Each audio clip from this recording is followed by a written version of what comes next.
Welcome to the bold analysis. Why do you think Revealed-Mudavadi was dispatched to Uganda and not accompanied by any Mount Kenya members of parliament to attend a coffee summit representing President William Ruto? But this is a docket that was under Rigathi Gachagua. Ladies and gentlemen, I want us to unravel the secret mission of Revealed-Mudavadi in Uganda. This time that even Uhuru Kenyatta was reported to be in Uganda. Within 1 week, Uhuru Kenyatta, the fourth president of the Republic of Kenya, met Museveni in Uganda. And that meeting was was reported as about the DRC mission. A day after that, the same week, Revealed-Mudavadi met Museveni in Uganda. And that is about a conference. Revealed-Mudavadi left the country on Sunday evening. On Monday evening, that was Sunday evening, to attend a coffee summit in Kampala. It was a presidential. It was one that was representing William Ruto in Kampala. It was a second meeting after the first one in Nairobi, which had Nairobi Declaration. So it was a follow-up meeting, summit, still on the coffee. Remember, the Chief Prime Cabinet Secretary was with William Ruto in the mountain during the 5-day working tour of the region, and they had to cut short his plans there, his stay there, so that he will fly to Uganda. Now, one thing that raised question, and I think those around power, around Kenya Kwanza, raised questions. Why Mudavadi would attend a coffee summit in Kampala and not accompanied by even a single member of parliament from Mount Kenya or any member of parliament from the coffee task force in the National Assembly, and just his own staff from his office. At this moment, when there are two phases of coffee reforms going on, Rigathi Gachagua is leading some very casual conference on coffee reforms in the mountain, and there is also a coffee bill in the National Assembly. So in good spirit, they would actually expect that perhaps even a single governor from Mount Kenya or a member of parliament from Mount Kenya, where coffee farming is going on, or rather where that coffee farming is dominated, could have tagged along with Rigathi Gachagua, with Revealed-Mudavadi in Uganda. I know that there are austerity measures about the number that is limited, but Uganda is a bit close, and you can be in Uganda in the morning, in the evening you're back in the country.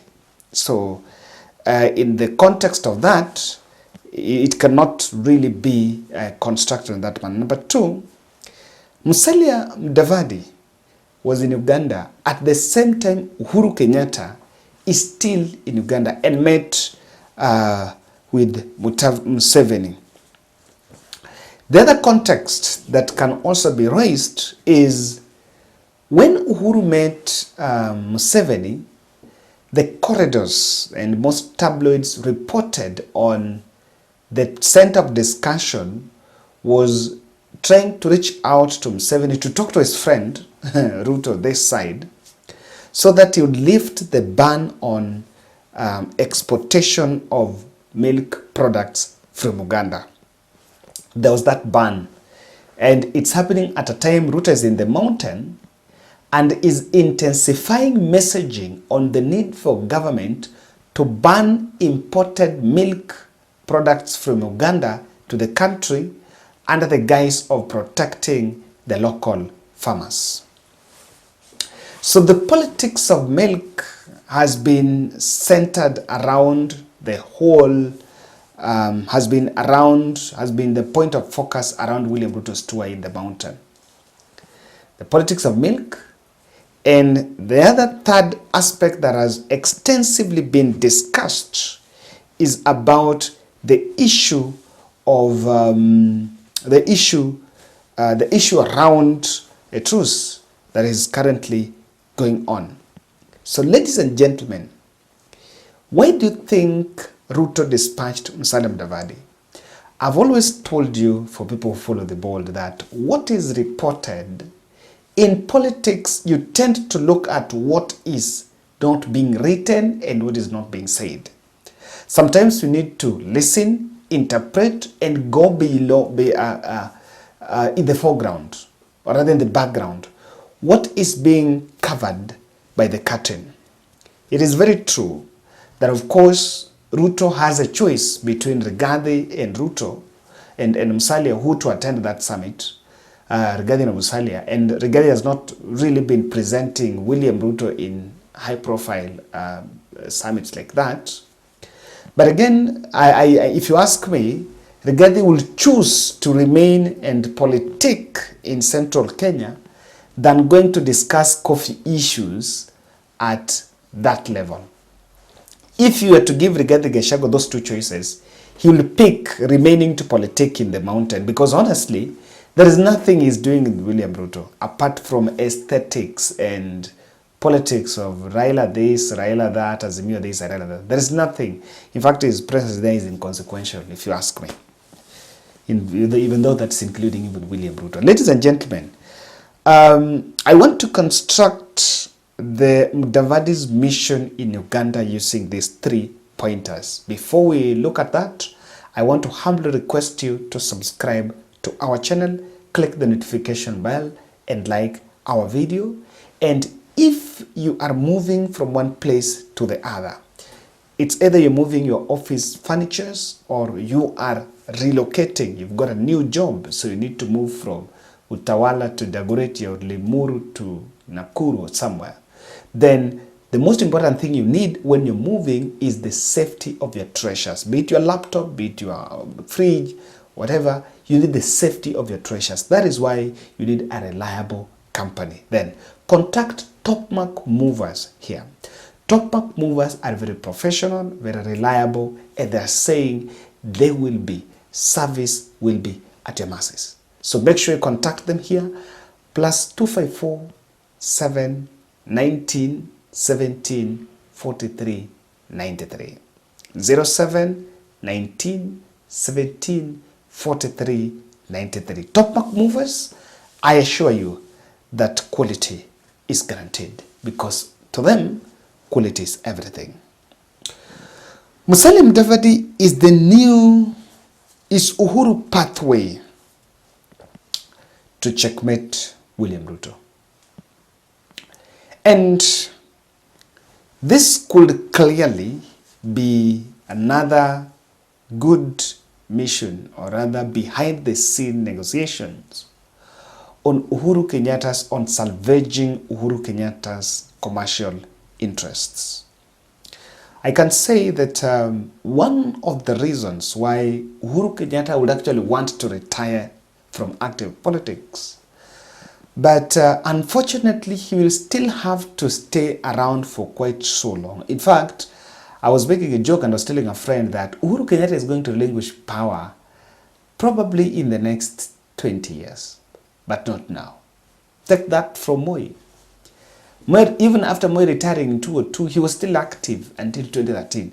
These politicians will still troop to his Kabarak home asking for what does he think, what does he think about this, about that. So Uhuru Kenyatta is still going to remain. And I think those who are yapping about we are taking Uhuru to Ichaweri, we are taking Raila to Bondo, I think you rather just leave that discussion for now, because he's not going to leave the corridors of politics, whether he's a president, whether his choices won or not, but Uhuru will still remain within the corridors of power. And Mtaani Mudavadi could have been there to deliver, or rather as a key pathway between Uhuru and Ruto. Then the second thing I am seeing is Could it be Ruto is trying to reach out to Uhuru Kenyatta directly to cut deals above the bipartisan talks? And let me explain my observation this way.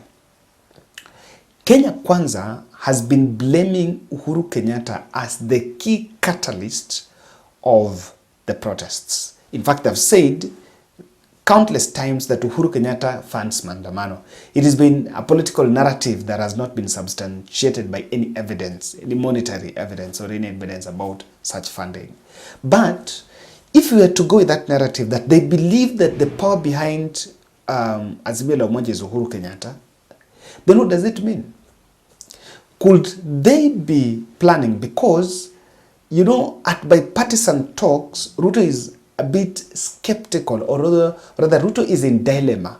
Do I support them? Do I not? Mount Kenya have said you need to walk out of the protest. But again, the talks are in the interest of the country. And I don't want to end perennial, I want to end perennial protests in the country.